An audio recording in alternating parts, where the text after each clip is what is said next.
Vous allez le voter. Monsieur Gaby Charroux. Oui, Monsieur le Président, mes chers collègues, Monsieur le Premier ministre, Madame la Ministre, vous êtes venu à Marseille le vendredi 8 novembre dernier.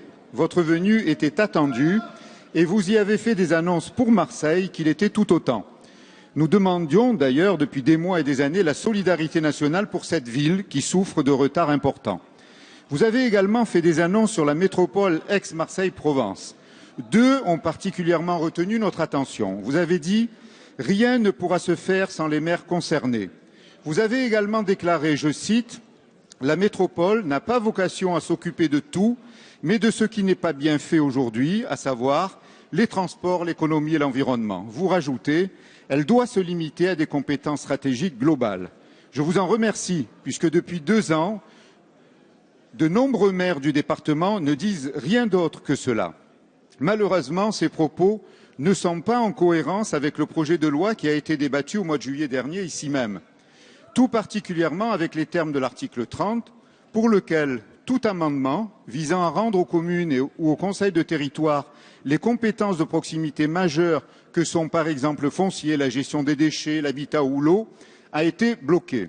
La veille de votre venue, face à un habitant de ma commune, Monsieur le Premier ministre, vous avez même pris l'exemple de la gestion de l'eau et de l'assainissement à Nantes pour expliquer que cette compétence devait rester dans cette proximité.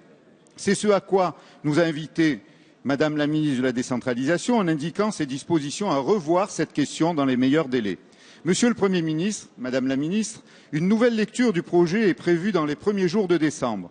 Quelles dispositions comptez-vous prendre afin de déverrouiller ce texte et de le rendre compatible avec les intentions affichées en ce début de mois à Marseille? Je vous en remercie. Merci. La parole est à Madame Maryse Lebranchu, ministre de la Réforme de l'État, de la décentralisation et de la fonction publique. Merci, Monsieur le Président, Monsieur le député Gaby Charroux. C'est vrai que depuis plusieurs mois, vous suivez avec attention le dossier et que vous avez apporté beaucoup en termes de collaboration parlementaire, bien évidemment, mais aussi vous nous avez montré en quoi, par exemple, la protection du foncier était déjà parfaitement organisée dans certaines parties du territoire. Et je tiens à le souligner ici. Le Premier ministre était engagé à ce que cette réforme proposée de la métropolisation Aix-Marseille-Provence soit accompagnée d'un certain nombre d'engagements concernant bien évidemment le port, concernant les grands chantiers ferroviaires et routiers, concernant les transports interurbains, un certain nombre de dossiers industriels. Et il est venu dire qu'effectivement ces engagements seraient tenus, y compris sur les dotations des communes. Votre question porte sur la gestion de proximité que les maires portent.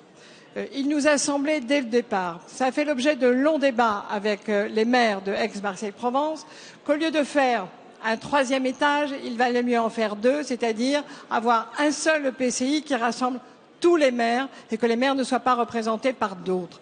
Du coup, effectivement, seules quelques grandes compétences sont transférées à la métropole et je vous accorde, parce que c'est vous qui avez mis le doigt sur cette difficulté, que voulant faire prendre en charge par la métropole les grands dossiers concernant, par exemple, les inondations, c'est-à-dire la gestion des eaux pluviales, qui sont un dossier d'ailleurs dans votre territoire, mais qui sont un dossier dans bien d'autres territoires de notre hexagone en particulier, nous avons du coup une disposition qui nous entraînerait vers l'entièreté de l'assainissement et de l'eau pluviale. Je pense que sur ce point, vous avez raison, qu'il faut qu'on trouve une solution juridique à votre question. Le Premier ministre m'a demandé de le faire dans les 2 ans de la préfiguration et si possible pour le PLF 2015.